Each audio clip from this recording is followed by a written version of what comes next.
We got the Diet Chick-Fil-A and the cigar combo right now. Come on, man, is this real life or what?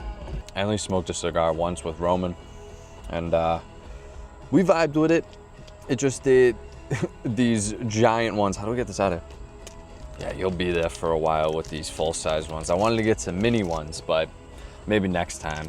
My buddy recommended this. Yet again, I know jack shit about them, but I assume you'd want it to be on the milder side if you're smoking it kind of, you know, for the first couple of times. This is a Monte Cristo White Series. It's supposed to be like, well, I guess we'll see what it's like. Before we smoked our first one, I was watching a video on like how to smoke a cigar just to see like what it's like, and they take that shit serious, bro. Like there's a bunch of old middle-aged dudes in bathrobes that sit in a circle, and they're all from different walks of life. One of them's 80, one of them's like 30, one of them's like 16, just in the different stages of life, but they're cigar connoisseurs. It's funny as shit, and they were talking about the importance of the cut. It's like you gotta go just ever so slightly. Don't go too crazy, because if you go too crazy, there's a point of no return. So I get mad nervous. I don't like when there's stakes attached to this type of shit. Oh, looks good. Boom. And then you gotta check the draw, right? And then you don't want to torch the shit out of it. You want to do it at like the end of the flame, heat it up a little bit. This is what the videos were telling me.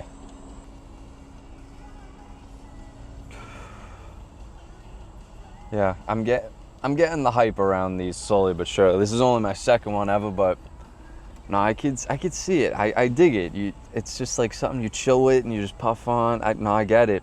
It's not good for you. Nothing in life's good for you, bro. People eat fucking Burger King. It's arguably worse.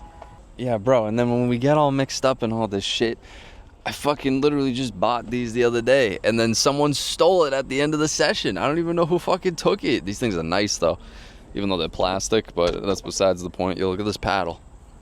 I'm about to catch a paddle in. This was my Easter gift from Roman at one point. Look at this.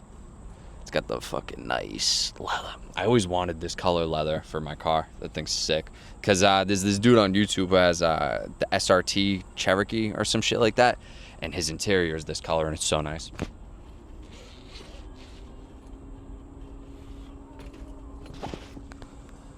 Yeah, that thing's sick. Some lady at the court, she was old. Good on her, dude. She was getting after it. She was about 80 something, and I was playing, I don't know, last Sunday or some shit with my friend, and she was like, I love the creativity of that paddle. I was like, thank you, I appreciate it. But not on the inside, I was like, bro, this shit looks fucking sadistic. Could you imagine?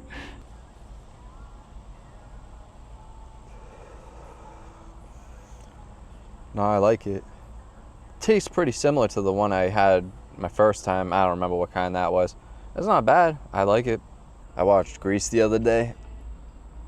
I understand the hype around it now. That's yet again one of those most iconic movies I had just never seen before.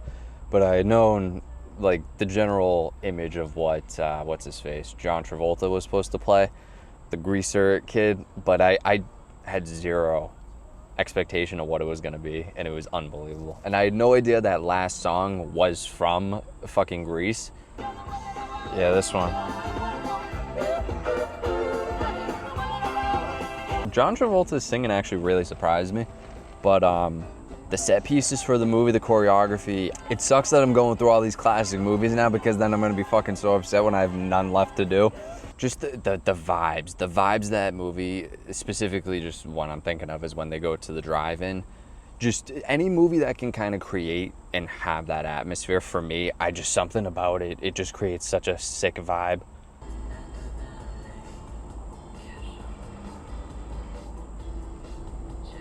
I like it, dude.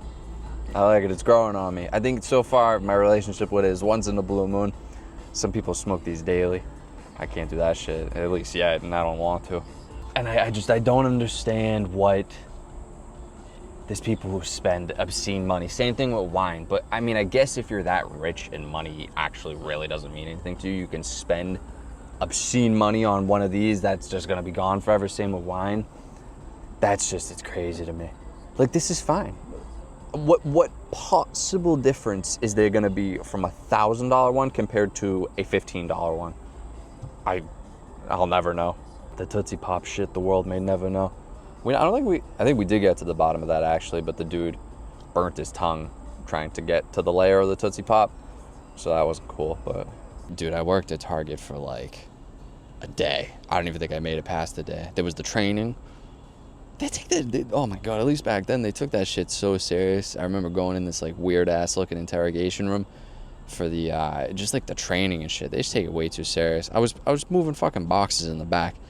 Like I said, I only did it for one day. I did it, I was doing the training with some dude. I remember it so vaguely because it was like a little blimp on my radar. But yeah, and then I finished that day with him. Whatever was fine. I was moving boxes in the back and shit. I picked the back because I wouldn't want to deal with people. Oh my God. People's stupid fucking demands at the register and shit. Nah, I'd rather just be in the back with headphones. I'm not gonna do the rest of it right now. Save it for later or some shit. That's the problem with these. That's why I need a little one. They are nice looking though, you gotta admit. Looks like some shit a cowboy would smoke. Yo, I like the test tube these things come in, dude. This is some heavy duty shit. Look at that. Boop. Yeah, guys, before I decided to do this today, I was gonna smoke the cigar after a hike, but then I got like 0.5 miles in and I was sweating balls and I was like, yeah, I can't do this today. The bugs dive bombing. That's why I can't wait for fall, because I think fall is obviously the perfect time for when I get those hiking vlogs, just because it ain't as much of a bitch. I remember we did a couple when it was really cold, and that's not enjoyable either, obviously. So we have a select few months to get a bunch done. There was some place Danilo was showing us the other day in Connecticut or something. It's this whole ghost town in the mountains, and it's pretty much intact still, and it looks creepy as shit. I'll have to get the name from him. That would make for a sick video, us exploring a ghost town. Thing is, we gotta get this channel monetized. That's the game plan right now. We gotta just keep building this channel, because those are the types of videos we're gonna have to end up doing. That's like the 5-year plan, even though I would like to achieve it within 5 years. Yeah, because then we upgrade the cameras to like some really nice of those red cameras. It looks like fucking legit, and then we go start doing stuff like that. That'd be awesome. Actual haunted locations. It's just those can be a bitch, because those are obviously require some planning and foresight, but that's the goal. Some of the people in the Game of Thrones comments are fucking psychotic, dude. Like, there's no way they're like 5 years old. These have to be grown-ass adults. They'll just write like a full-out fucking spoiler. Like, a vague spoiler. Like, they're like, oh, you better believe Cersei when she says she'll get her top enemies. Wink. Just shut the fuck up. Like, are people that brain dead? What's going on? Yeah, you better believe Cersei's gonna get her top enemy. Gee, I wonder who that could be if I had to guess, or a fucking handful of them. They keep calling me Sweet Summer Child, too. I was born in the summer, but don't call me that. That's why I'm so full of life. Not on the inside, though. What's the worst shit in The Acolyte, for an actual example? The guy with the, like, big cone head. Okay. His something Monday or whatever, he wasn't alive like 100 years before the prequels took place, but they had him in the show, because the show takes place like 100 years before the movies. So they changed his age. Like on the Wikipedia, they had him at whatever age it was, and they changed it. So so nothing's even canon anymore then. Like, if they could just change it being canon, then it's not canon. Well, I mean, it's canon now because they changed it. Like, because they I guess. You know, they're just changing what the canon was to what they want it to be now. So then it's not canon. Like, you can't change canon. I mean, yeah, I know. Technically it wasn't, but they're like, oh, we'll change it on Wikipedia, so now it technically is. Yeah, like, that's not even, like, yeah, that's annoying. But, like, everyone was like, it is the worst fucking show on the planet. And it's just really bad. But, like, what happens?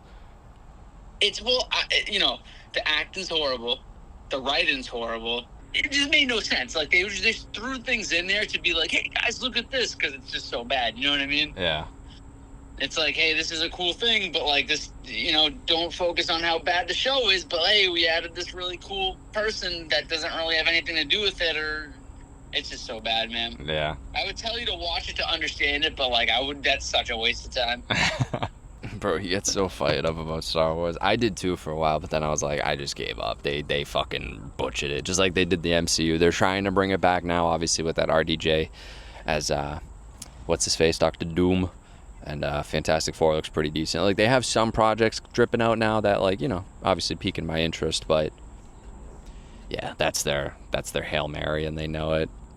Makes sense though. Like it's gonna get me back to see it, but how many more of those do you have? Once it's all said and done.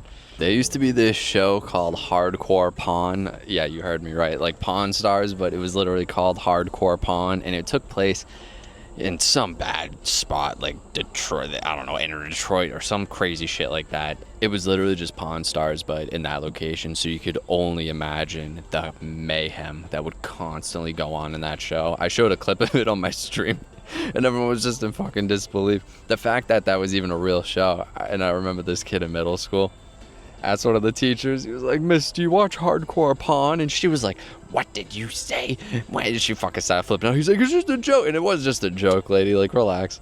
Roman just texted me a picture of what the fuck is this, dude? This is in the Acolyte. It's a fucking purple lightsaber whip. Yo, that's so stupid.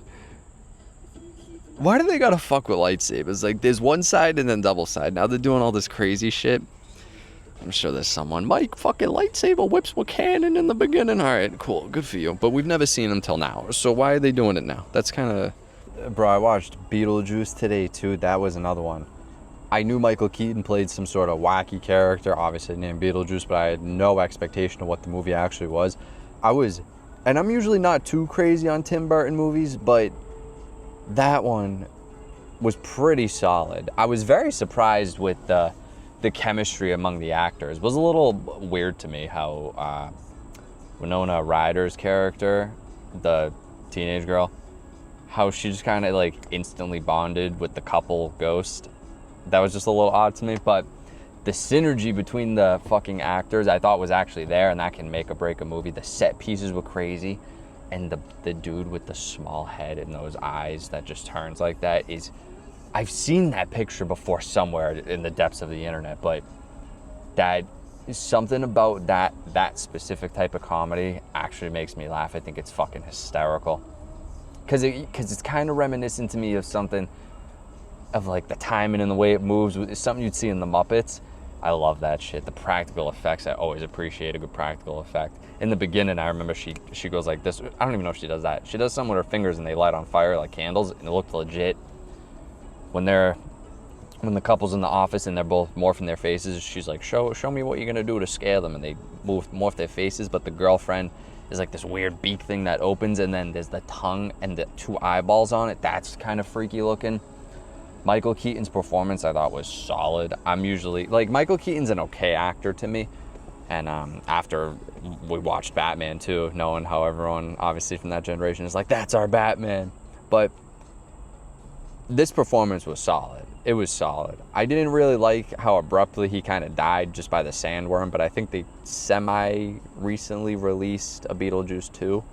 But yeah, his performance was solid. And I loved the fact that he was like living in the miniature. That was cool to me.